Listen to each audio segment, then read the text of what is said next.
तो चलो आज बात कर लेते हैं व्हाट इफ सीरीज के टॉप 15 मोस्ट पावरफुल कैरेक्टर्स के बारे में। तो नंबर 15 एरिक किलमोंगर। अब किलमोंगर व्हाट इफ सीरीज का सबसे पावरफुल तो नहीं लेकिन सबसे स्मार्टेस्ट कैरेक्टर में से एक है। इसने यूनाइटेड स्टेट्स और वकांडा के बीच लड़ाई शुरू कर दी थी।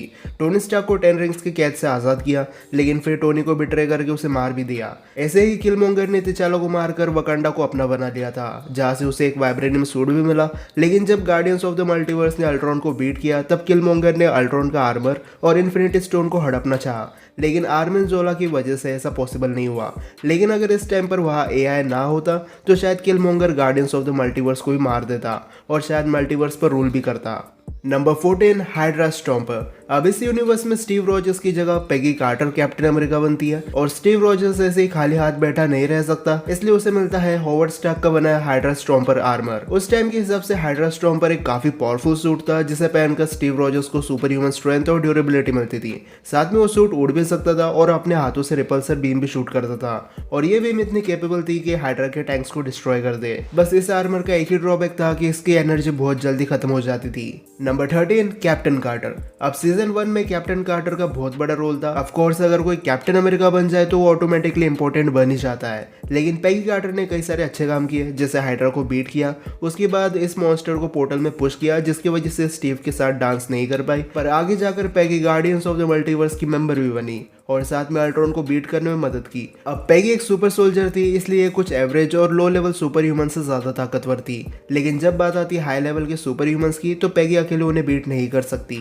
Number 12 yellow jacket. अब इस यूनिवर्स में येलो जैकेट हैंक पिम था। बेसिकली उसे पर्सनैलिटी डिसऑर्डर था, लेकिन फिर भी इस बात को हम नजरअंदाज नहीं कर सकते कि येलो जैकेट ने एंटायर कोर एवेंजर्स को मार दिया था, थॉर और हल्क को भी। ऐसा करने से लोकी ने ऑलमोस्ट अर्थ को बर्फ का बना ही दिया था, लेकिन अपने साइंस मैनिपुलेशन और स्मार्टनेस का यूज करके एवेंजर्स को मार देना एक बहुत बड़ी बात है। पर येलो जैकेट लिस्ट में लो इसलिए रैंक कर रहा है क्योंकि सुपर ह्यूमंस बड़ी आसानी से येलो जैकेट को ट्रैक कर सकते हैं और फैल्कन लेवल की टेक्नोलॉजी हो तब भी साइंस मैनिपुलेटर्स को ट्रैक कर सकते हैं। नंबर 11 शिमोगोरैथ। यह ऑक्टोपस जैसे दिखने वाला क्रिएचर की वजह से पेगी कार्टर के 70 साल बर्बाद हो गए, लेकिन ये क्रिएचर की स्ट्रेंथ एक अलग ही लेवल पर थी।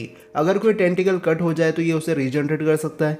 इसके ऊपर रिपल्सर और दूसरे एनर्जी बेस्ड वेपन्स का ज्यादा असर नहीं होता है और इसके चिल्लाने पर नॉर्मल ह्यूमन के कान के पर्दे फट भी सकता है। अगर हाइड्रोस्टॉर्म पर वहां पर ना होता तो ये पेगी कार्टर का भी चैप्टर वही क्लोज कर देता, पर यह हमें फिर से देखने मिला दूसरे टाइमलाइन में, लेकिन इस बार स्ट्रेंज ने इसे अपने अंदर एब्जॉर्ब कर चुका था और पेगी को इसे देखकर शॉक तो लगा था, लेकिन टेंटेकल्स की मदद से इसने अल्ट्रॉन को ग्रो होने से रोका और शायद इस पर टाइम स्टोन का भी असर नहीं होता है क्योंकि टाइम स्टोन एक्टिवेट था, लेकिन उसके बाद भी इसने अल्ट्रॉन के हाथ को पकड़ लिया था और हो सकता है कि सीजन 2 में हमें फिर से देखने मिले। Number 10 collector.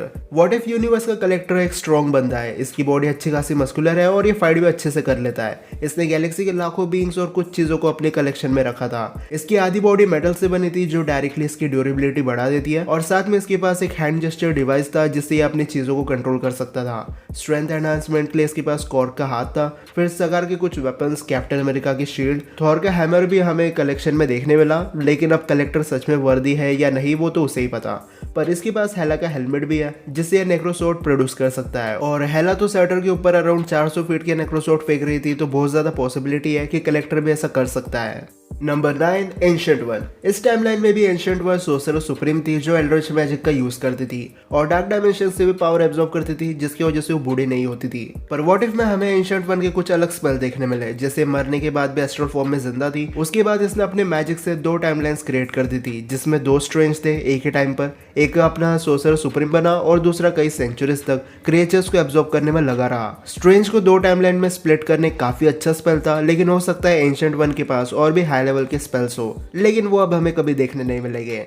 Number 8 captain Marvel. अब व्हाट इफ यूनिवर्स और मेन यूनिवर्स की कैरल डैनवर्स की पावर्स में कोई ज्यादा डिफरेंस नहीं है। ये दोनों फास्ट है, गैलेक्सी के कई सारे प्लैनेट्स को प्रोटेक्ट करते हैं और साथ में इसके पास भी प्रोटॉन ब्लास्ट है। इसने थॉर के पंचेस खाए, फिर थॉर को एक पंच में स्टोन हाइंग से सीधा मैक्सो को पहुंचा दिया और इसने थॉर की लाइटनिंग को भी एब्जॉर्ब किया था। वैसे अल्ट्रॉन को तो ये सीधा प्लैनेट के कोर में ले गई थी, लेकिन अल्ट्रॉन ने उस प्लैनेट को ही उड़ा दिया जिसकी वजह से कैप्टन मार्वल भी निपट गई। Number 7 Thor. अब व्हाट इफ सीरीज का थॉर एक सीरियस कैरेक्टर नहीं था, वो बस पार्टी करना जानता था, मदर अफ्रीका से डरता था, लेकिन वो बहुत ज्यादा पावरफुल भी है। उसके पास म्यूनर है जो एसगार्ड का सेकंड स्ट्रॉन्गेस्ट वेपन था और इस थॉर वाले वर्जन ने कैप्टन मार्वल को भी बिना किसी दिक्कत के बैटल में बीट कर दिया था। ये भी गार्डियंस ऑफ द मल्टीवर्स का मेंबर बना, लेकिन स्ट्रेंज सुप्रीम के बाद अगर कोई सबसे ताकतवर था उस टीम में तो वो थॉर ही था। नंबर 6 वंडा।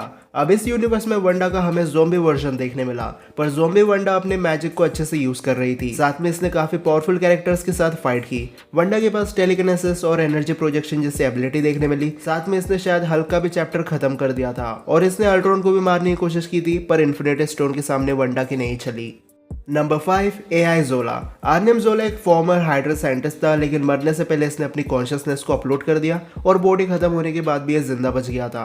व्हाट इफ यूनिवर्स में अगर जोला ना होता तो अल्ट्रॉन को बीट करना ऑलमोस्ट इम्पॉसिबल था। जोला एक आर्टिफिशियल इंटेलिजेंस है, इसलिए इसे फिजिकली बीट नहीं कर सकते, पर इसने अल्ट्रॉन के सिस्टम में जाकर उसे ओप आउट कर दिया था और आखिर में विजन की बॉडी को टेक ओवर भी कर लिया। अब वाइब्रेनियम और माइंड स्टोन की वजह से जोला को कुछ पावर अपग्रेड्स मिले थे, जैसे अब उसके पास विजन की बॉडी है, इसलिए वो अपने माइंड स्टोन और फेजिंग एबिलिटी का यूज कर सकता था। उसके बाद इसने टेलीकिनेसिस का भी यूज किया था, और अगर इसके पास इन्फिनिटी स्टोन आ जाते तो शायद ये यूनिवर्स का गॉड भी बन जाता।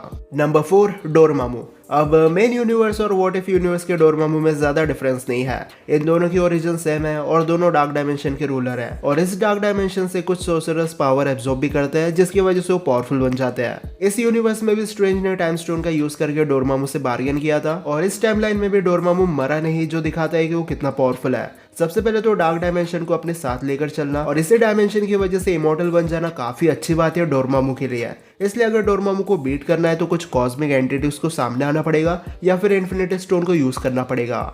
Number 3 strange supreme. वैसे स्ट्रेंज सुप्रीम हमें सीजन 2 में भी देखने मिलेगा और शायद वो पहले से भी ज्यादा पावरफुल बन जाएगा, पर सीजन 1 में स्ट्रेंज सुप्रीम के पास दुनिया भर के मैजिकल स्पेल्स थे। फिर इसने अपने ही इनोसेंट वर्जन को एब्जॉर्ब करके खुद को पावरफुल बना लिया, और यही था वो जिसने एब्सोल्यूट पॉइंट ऑफ टाइम को चेंज कर दिया और पूरे यूनिवर्स को बर्बाद करके रख दिया। पर ये बंदा अपने मैजिक के साथ क्रिएचर्स और डीमंस की पावर को भी यूज कर सकता है। साथ में एक टाइम स्टोन यूजर है, इसलिए टाइम रिलेटेड एबिलिटीज यूज करने के साथ ये टाइम से जुड़े मैजिक को भी कट या ओप आउट कर सकता है।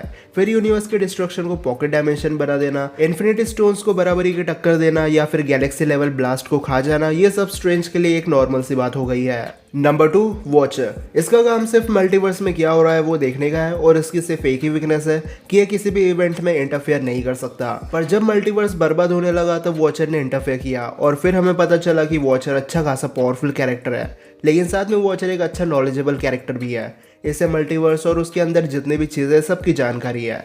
इसके पास एक डेडिकेटेड बैटल आर्मर है, फिर ये इन्फिनिटी स्टोन से भी सर्वाइव कर गया था। इनफैक्ट एक लिमिट तक इस पर इन्फिनिटी स्टोन का भी कोई असर नहीं होता है। इसकी स्ट्रेंथ लेवल भी अच्छी है, साथ में मल्टीवर्स में कहीं भी टेलीपोर्ट हो सकता है। अगर वॉचर ना होता तो guardians of the multiverse team नहीं बनती, और साथ में अल्ट्रॉन मल्टीवर्स को कब का खत्म कर चुका होता। पर अभी एक कैरेक्टर है जो वॉचर से भी ज्यादा पावरफुल है, और यह है इन्फिनिटी अल्ट्रॉन। वैसे तो अल्ट्रॉन सिर्फ एक अर्थ की ह्यूमैनिटी को खत्म करना चाहता था, पर जब उसे पता चला कि मल्टीवर्स नाम की भी चीज होती है, तब उसने ऑलमोस्ट मल्टीवर्स को खत्म कर ही दिया था। इन्फिनिटी अल्ट्रॉन इतना ताकतवर सिर्फ इन्फिनिटी स्टोन्स की वजह से है। वैसे इसने सिर्फ माइंड स्टोन से 5 इन्फिनिटी स्टोन वाले थैनोस को बीट किया है, फिर ना जाने कितने एवेंजर्स, पावरफुल नेशंस, किंगडम्स और रियलम्स को बर्बाद किया। वॉचर भी इतना पावरफुल हो कि इन्फिनिटी अल्ट्रॉन को बीट नहीं कर सकता था। वैसे अल्ट्रॉन को फिजिकली या फिर मैजिक से मारना ऑलमोस्ट इम्पॉसिबल था। वो तो जोला ने इसके सिस्टम को करप्ट कर दिया था, इसलिए हार गया, वरना ये अपने इन्फिनिटी स्टोन्स की एबिलिटी से गार्डियंस ऑफ द मल्टीवर्स को मार ही देता। अब ज़ॉम्बी थैनोस और फ्रोज जायंट लोकी जैसों को हमने ऐड नहीं किया क्योंकि इनके पास कोई फीट्स नहीं है। व्हाट इफ में एक इन्फिनिटी स्टोन से यूजर 5 इन्फिनिटी स्टोन विल्डर को मार देता है, तो सिर्फ अपीयरेंस या फिर उनके हाथ में कौन से वेपन है वो देखकर हम ये नहीं बोल सकते कौन सा कैरेक्टर कितना पावरफुल है। लेकिन अब अगर आपको ऐसा लगता है कि किसी कैरेक्टर को इस लिस्ट में होना चाहिए था तो मुझे कमेंट सेक्शन में बता सकते हो। और अगर आपको जानना है कि लोकी गॉड ऑफ मल्टीवर्स ज्यादा पावरफुल है या स्ट्रेंज सुप्रीम, तो इस वीडियो पर क्लिक कर सकते हो।